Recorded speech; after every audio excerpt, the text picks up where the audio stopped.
semuanya, assalamualaikum warahmatullahi wabarakatuh. Ya, pertemuan kali ini kita akan membahas tentang pemeriksaan laboratorium untuk cairan otak atau cerebrospinal fluid atau yang biasa dikenal dengan CSV.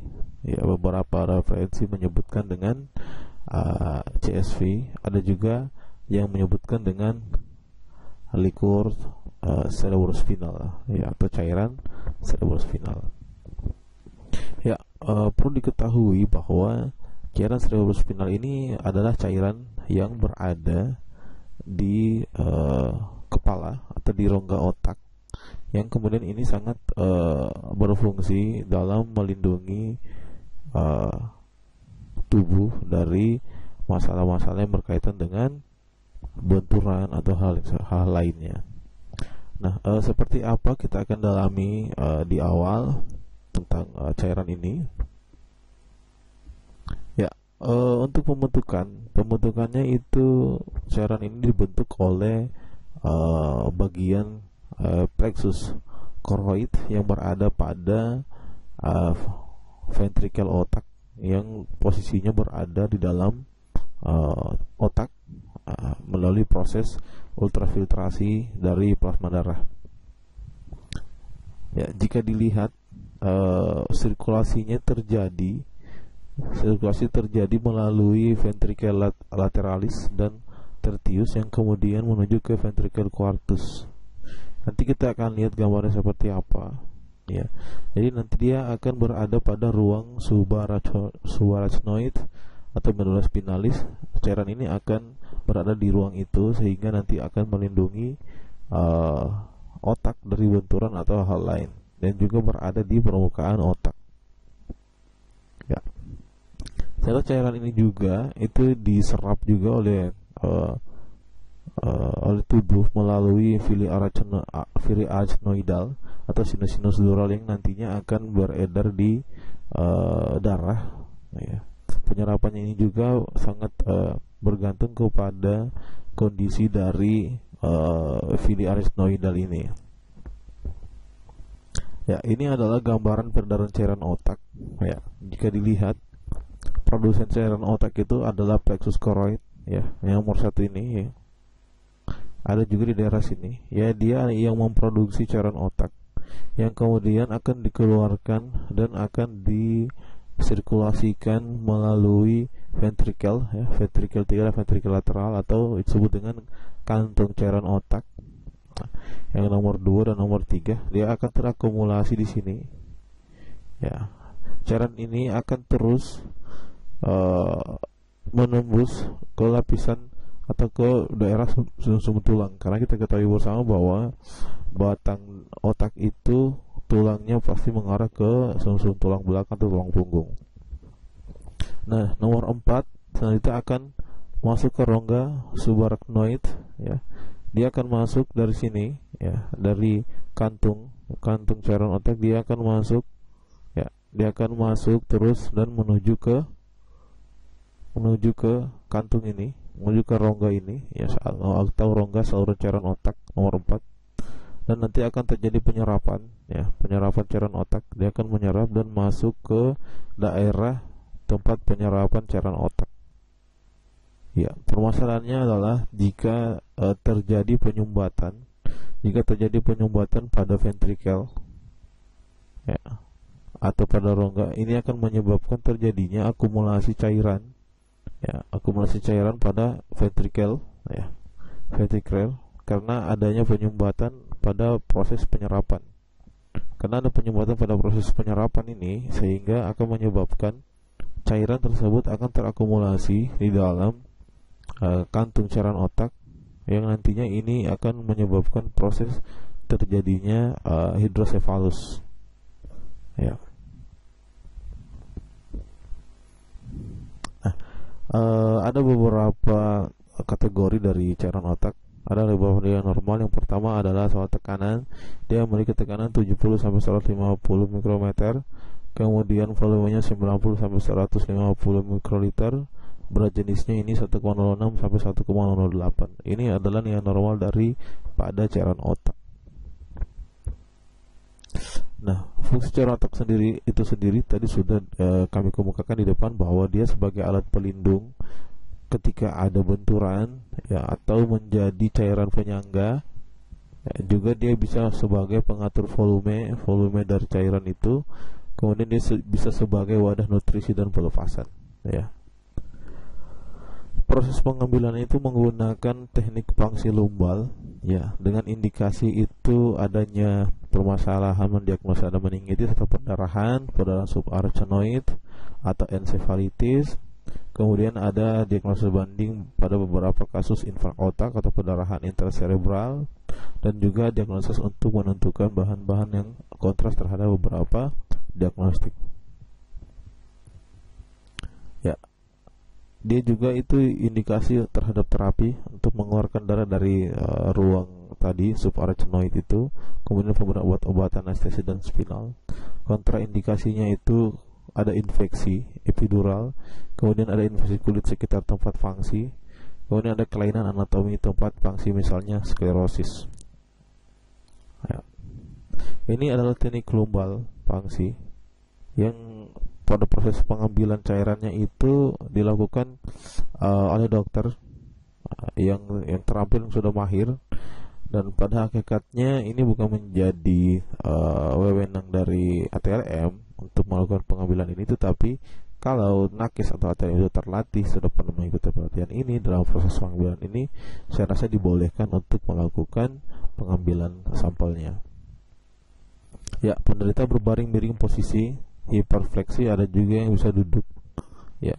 Proses pengambilannya itu pilih satu fokus lunak berada di L3, L4 atau L4 L5 ya. Kemudian disinfeksi dengan menggunakan prokain 1%, menggunakan jarum pangsi nomor 19 atau nomor 20. Semakin kecil jarum nomornya ya, maka lubangnya semakin besar. Semakin besar jarumnya, ukurannya, maka lubangnya semakin kecil. Nah, kemudian cairan otak keluar. Ya, ini gambarnya seperti ini. Dia ada di bagian punggungnya belakang, diambil dan melalui sumsum tulang. Ya, prosesnya seperti ini. Posisi berbaring di posisi L3, L4, L5 ya. Ya, ini gambarnya. Sudah lebih jelasnya seperti ini. Jadi ini jarumnya, ini daerah L1, L2, L3, L4, L5 ya. Boleh diambil L4, L5 atau L3, L4. Nanti disuntik di jarumnya ini, dan diambil, disedot, dipangsi ya.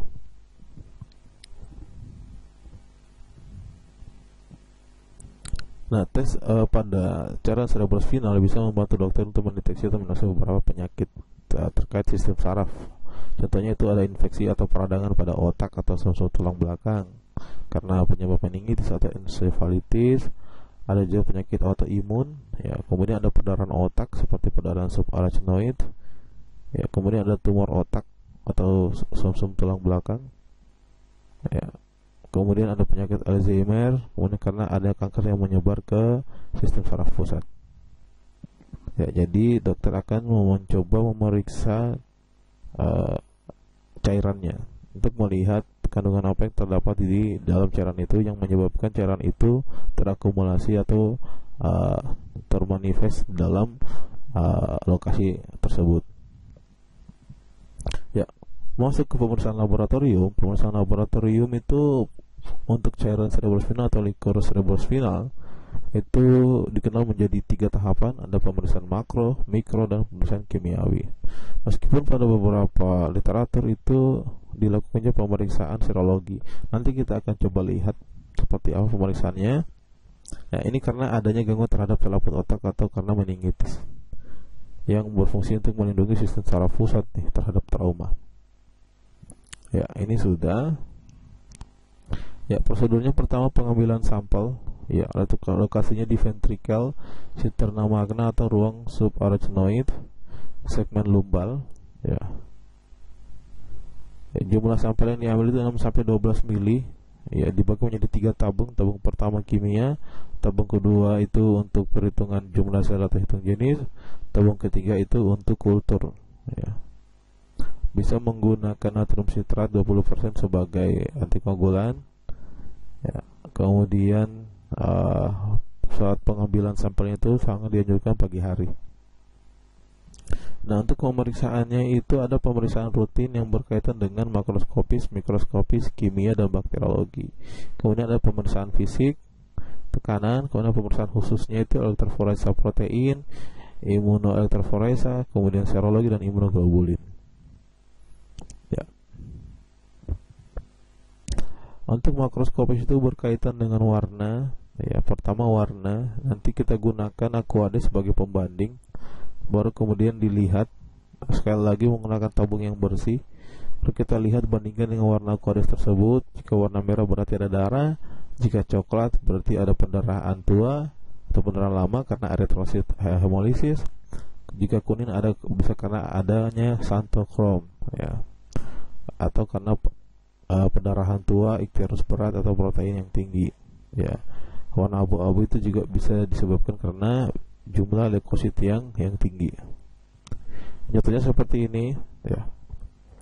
Jadi ini adalah pembanding Aquades. Nanti kita bandingkan dengan di belakang kertas. Jadi diletakkan di belakang kertas, latar belakang kertas, ya, kertas putih. Lalu kemudian dilihat, dibandingkan. Ya, jika warnanya seperti Aquades berarti normal, jika warna lain berarti abnormal. Nanti ditulis warna merah, warna apa. Ini contoh warna kuning, xanthochrome, ya. Ya, kemudian yang kedua adalah kekeruhan. Ya, normalnya itu Aquades, normalnya itu cairan otak itu jernih seperti Aquades, keruh. Kalau dia keruh itu ada darah atau ada sel peradangan, ada leukosit atau epitel kuman-kuman. Ya, bisa jadi itu leukositnya, ya.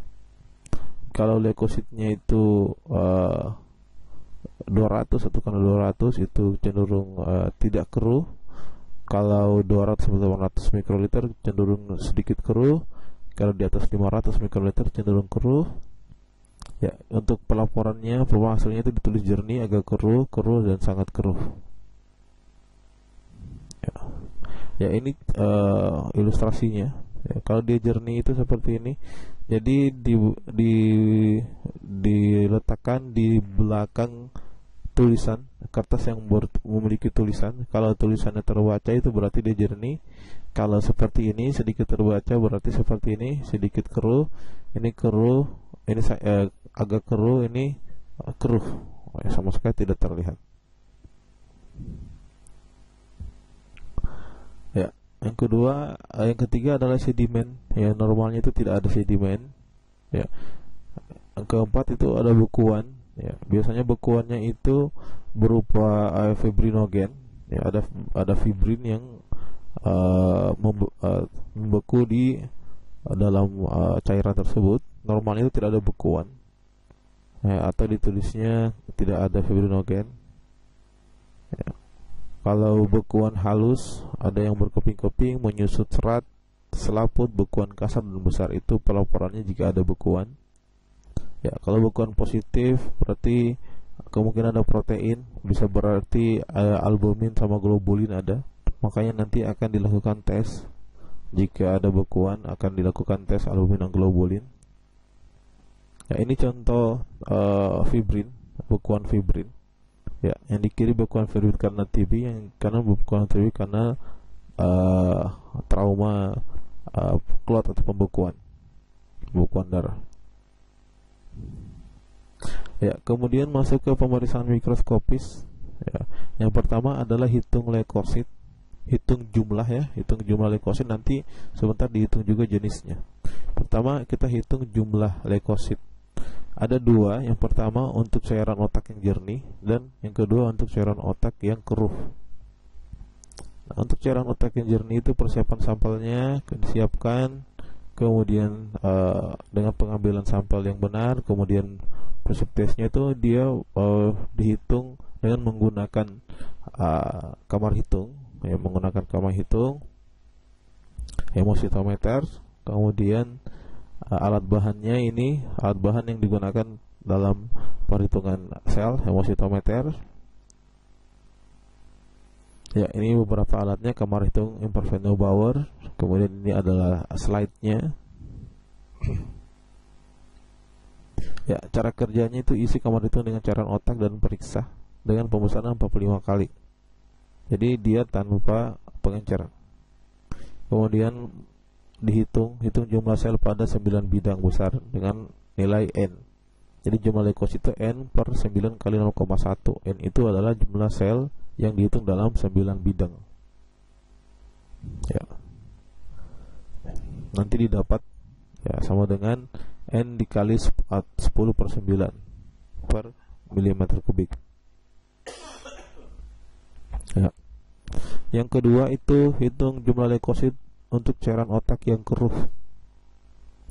Ya, alat bahannya sama, hanya ada penambahan pipet mikro 20 mikroliter dan 200 mikroliter. Ya, kemudian dengan menggunakan larutan pengencer larutan Turk. Ya, cara kerjanya masukkan larutan Turk 180 mikro dalam tabung reaksi, kemudian tambahkan cairan otak 20 mikroliter, kemudian homogenkan sehingga nanti volumenya menjadi 200 mikroliter. Ya, kemudian perhitungannya itu dihitung dalam 9 bidang besar dengan pembesaran 45 kali. Analisa objektif. Jumlah leukosit itu N per 9 kali 0,1 kali 10. Ya, nanti dapatnya adalah N kali 100 per milimeter kubik. Ya, bagi dengan 9. Rumus ini kemudian yang digunakan untuk menghitung jumlah leukosit ya. Jadi ada dua, yang tadi untuk yang jernih, kemudian yang ini untuk yang keruh. Nilai rujukannya itu dewasa 0 sampai 5 sel per milimeter kubik, anak-anak sampai 5 tahun itu 0 sampai 20 sel. Bila cairan otak mengandung darah, ya kalau cairan otaknya ada darahnya, kita lakukan koreksi dengan menghitung ulang, yakni hasil perhitungan leukosit itu. Leukosit cairan otak dikurangi dengan leukosit darah lengkap dikali dengan eritrosit cairan otak dibagi dengan eritrosit darah lengkap. Nah, ya. Jadi kita hitung juga eritrositnya, sel eritrositnya ada berapa tadi di cairan otak. Kemudian kita lihat hasil perhitungan leukosit darah lengkap dan eritrosit darah lengkap. Ini untuk mengoreksi dari cairan otak yang mengandung darah.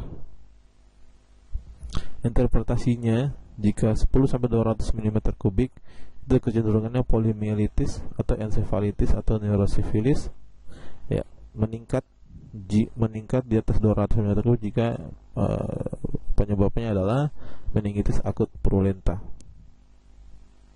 Ya, kemudian setelah hitung jumlah leukosit, selanjutnya adalah hitung jenis leukosit. Yang pertama adalah persiapan sampel. Ya, kita ambil sampel cairan otaknya dengan prosedur yang sudah dilatih, yang orang-orang atau dokter yang sudah terlatih. Kemudian sampelnya kita ambil. Kemudian prinsipnya sama dengan menghitung jenis leukosit menggunakan apusan. Ya, nanti dia menggunakan pewarnaan Reg dan Giemsa, kemudian dia amati di mikroskop. Cara kerjanya kita sentrifus dulu cairan otaknya dengan kecepatan 1500 sampai 2000 rpm. Ya, sama kecepatannya dengan kita mensentrifus, mirip dengan kecepatan mensentrifus urin sebenarnya. Ya. Kemudian selama 10 menit, lalu kemudian kita ambil sedimennya kita taruh di kaca objek, lalu kita hapus. Prinsip hapusannya itu ada beberapa teknik. Ada yang dihapus seperti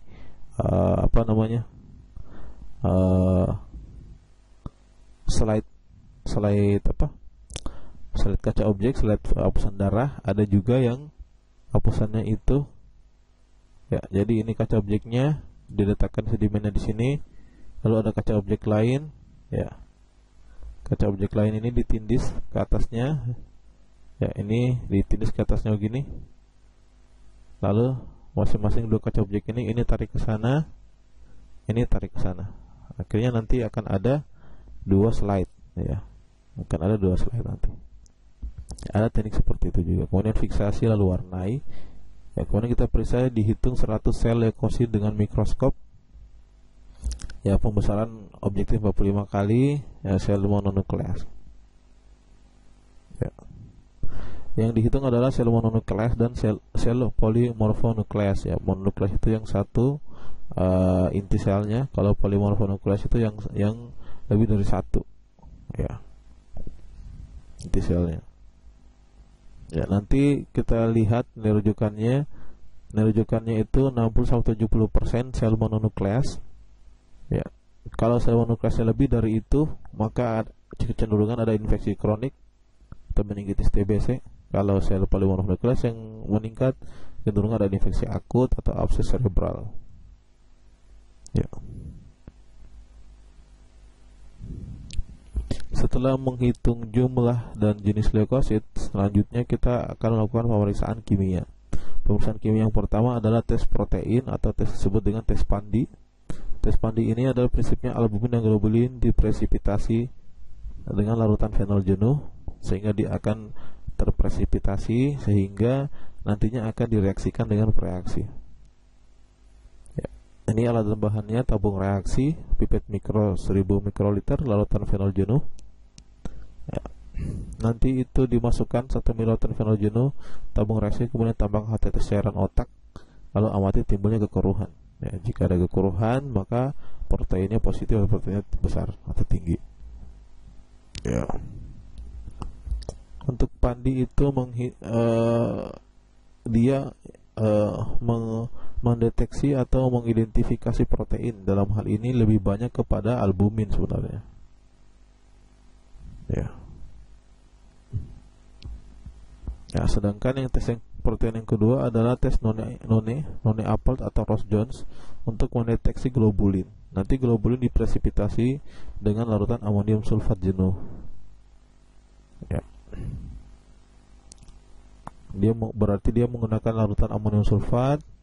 Nanti diambil, cara kerjanya itu diambil 1 ml larutan amonium sulfat atau 1000 mikroliter, tabung reaksi, kemudian tambahkan 1 tetes cairan otak secara perlahan, lalu amati ada tidaknya presipitasi, terbentuk cincin putih pada batas kedua lapisan.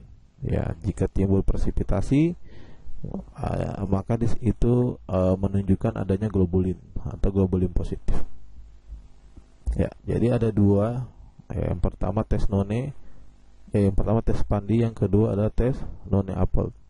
Ya, yang tes Pandi itu untuk menghitung albumin dan globulin, lebih banyak ke globulin. Yang sedangkan tes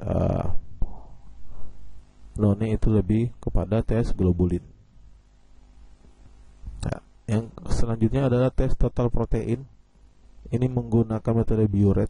Jadi prosesnya itu, prinsipnya itu nanti protein direaksikan dengan larutan CU. Nanti akan terbentuk CU protein kompleks. Nanti protein kompleksnya akan didetek dengan menggunakan fotometer atau spektrofotometer 5010 dengan menggunakan reagen, ya, reagen Biuret. Ya, nanti ada reagen Biuret yang digunakan. Ya, ini standar proteinnya itu 5,13 gram per desiliter. Nanti ini yang diinput ke dalam sistem alat atau dalam proses perhitungan. Ya, cara kerjanya seperti ini. Ya, sama seperti kita mengerjakan pemeriksaan kimia darah, ya, dengan sampel serum. Ya, seperti ini untuk total protein, tapi dia hanya sampelnya adalah sampel cairan otak. Ya, kalau di total protein berarti sampelnya itu 20 mikron. Ya, reagen kerjanya R1R2 nya 1000 dengan 3 tabung. Ya, saya pikir ini sudah, ya, sudah pernah diajar. Kemudian campur, inkubasi selama 10 menit 30 derajat Celcius. Ya. Lalu dibaca dengan fotometer panjang gelombang. Kemudian dihitung kadar protein totalnya dengan absorbansi transmitter per absorbansi standar kali konsentrasi standar. Ya. Nanti dapatlah konsentrasi transmitter atau konsentrasi dari sampel. Ya. Nilai rujukannya itu 15-40 mg per desiliter. Ya. Jika meningkat ringan itu ada inflamasi ringan. Jika tinggi sekali nilainya itu bisa kecenderungan ada penyebab meningitis karena bakteri atau TBC. Ya, nilai rujukannya untuk anak-anak itu 60-80, orang dewasa itu 40-75 mg per desiliter. Ini untuk tes glukosa, ya, sorry. ya. Ini tadi apa untuk total protein. Yang ini adalah untuk tes glukosa. Tes glukosa itu untuk anak-anak normalnya 60-60 mg per desiliter, dewasa 40 sampai 75 mg per desiliter. Jika kurang dari itu, rendah glukosanya, maka kecenderungan akan adanya meningitis, ya, bakteri ataupun TBC ataupun jamur, ya. Proses pemeriksaannya sama seperti pemeriksaan glukosa pada kimia darah dengan menggunakan reagen tersebut, ya. GODPAP juga prinsipnya, nanti perbedaannya hanya pada sampel. Pembacaannya sama menggunakan fotometer. Ya, tes selanjutnya adalah tes mikrobiologi. Yang pertama adalah pewarnaan gram. Nanti diwarnai dengan pewarnaan gram, ya. Persiapan sampelnya itu diambil sebelum adanya pemberian antibiotik, ya. Jadi pasien itu dilarang dulu atau kita ambil sebelum diberi antibiotik. Kemudian metodenya, bakteri akan menyerap warna dari kristal violet. Kalau gram positif itu warna ungu, gram negatif itu warna merah, atau karena menyerap zat safranin, ya. Alat bahannya seperti ini, ya. Saya pikir sudah sering untuk mikrobiologi pewarnaan gram, karena ini merupakan pewarnaan dasar bagi basic ilmu bakteriologi untuk menentukan bakterinya gram positif atau dia gram negatif. Ya, kemudian cara kerjanya itu kita buat sediaan di atas kaca objek, ya. Keringkan pada suhu kamar, lalu panaskan di atas nyala api. Tentunya itu cairannya itu, cairan otak itu kita sentrifus dulu, tersentrifus dengan kecepatan sama seperti tadi, ya, selama 10 menit 1500 sampai 2000 rpm. Lalu endapannya kita ambil, lalu kita buat apusan. Setelah kita buat apusan, kita keringkan di atas kaca objek, ya. Lalu lalu setelah kaca objek, lalu kita panaskan dan nyala api 3-4 kali, kemudian letakkan di atas rak pewarnaan untuk tadi proses fiksasi, ya. Ya, kemudian kita tambahkan larutan kristal violet, lalu diamkan 1 menit, lalu sediaan dicuci dengan air, lalu ditambahkan lagi dengan lugol, didiamkan 1 menit, ya. Kemudian cuci dengan alkohol 96% hingga warna violetnya hilang, kemudian cuci dengan air, lalu tambahkan dengan larutan safranin dan diamkan 30 detik. Cuci dengan air, dikeringkan di udara, periksa mikroskop pembesaran 100 kali. Lensa objektif. Jika ditemukan bakteri gram positif atau ditemukan bakteri gram negatif, nanti dilihat saja perubahan warnanya. Kalau warnanya dia bakterinya berwarna ungu, maka itu cenderung gram positif. Kalau dia berwarna merah, maka cenderung bawa gram negatif. Dan rujukannya adalah tidak ada bakteri gram positif ataupun gram negatif, ya. Jadi dua zat ini secara prinsip dia akan mewarnai sel bakteri. Dia hanya menggunakan dua zat warna, safranin dengan zat warna kristal violet. Lugol itu hanya bersifat pemberi pendar untuk warnanya semakin kuat menyerap dari zat pertama, ya. Sedangkan alkohol itu hanya sebagai pencuci, ya, ya. Jadi prinsip dari pewarnaan gram ini nanti bisa di searching di beberapa literatur, itu berkaitan dengan prinsip ikatan asam basa. Kemudian pewarnaan yang kedua setelah pewarnaan gram adalah pewarnaan Zell-Nielsen. Pewarnaan Zell-Nielsen ini pewarnaan yang digunakan untuk mewarnai bakteri BTA atau basil tahan asam. Kalau dia positif, nanti bakterinya akan berwarna merah karena mengikat zat warna merah yang ada pada Zell-Nielsen, yakni zat karbonfluksid. Sedangkan kalau dia negatif, maka dia akan mengikat, dia akan berwarna biru karena mengikat methylene blue. Pada prinsipnya itu bakteri TBC itu dia tahan asam, ya, sehingga nanti ketika kita panaskan nanti si bakteri itu, ya, bakterinya anggap seperti ini. Ketika dipanaskan, ya, nyala api, ya, bakterinya itu akan di dalam bakteri, di dinding sel bakteri ini, membrannya itu ada wax, ya, dikelilingi oleh wax atau lilin, ya. Jadi ketika dipanaskan, wax ini akan luntur sehingga nanti dindingnya akan terbuka. Jadi ketika diberikan warna karbonfuksin, karbonfuksinnya akan masuk ke dalam sel sehingga mewarnai warna merah. Dan ketika diberikan larutan asam, karena sifatnya dia tahan asam, bakteri ini akan otomatis membentuk kembali waxnya. Ketika ada asam sebagai bentuk perlawanan diri, makanya dia dikatakan dengan tahan asam. Ya, jadi ketika diberikan lagi zat warna kedua, methylene blue, nya tidak akan bisa masuk karena sudah ditutupi oleh wax. Ya, sehingga nanti bakterinya itu kalau dilihat setelah pewarnaan zat dia akan berwarna merah, ya. Kalau dia berwarna merah berarti dia memiliki sifat tahan asam, ya. Seperti itu. Ya, ini tadi nyala api, ya, kemudian tambahkan karbonfuksin, kemudian panaskan di nyala api, ya, dinginkan selama 5-7 menit, lalu disiram dengan asam alkohol, ya.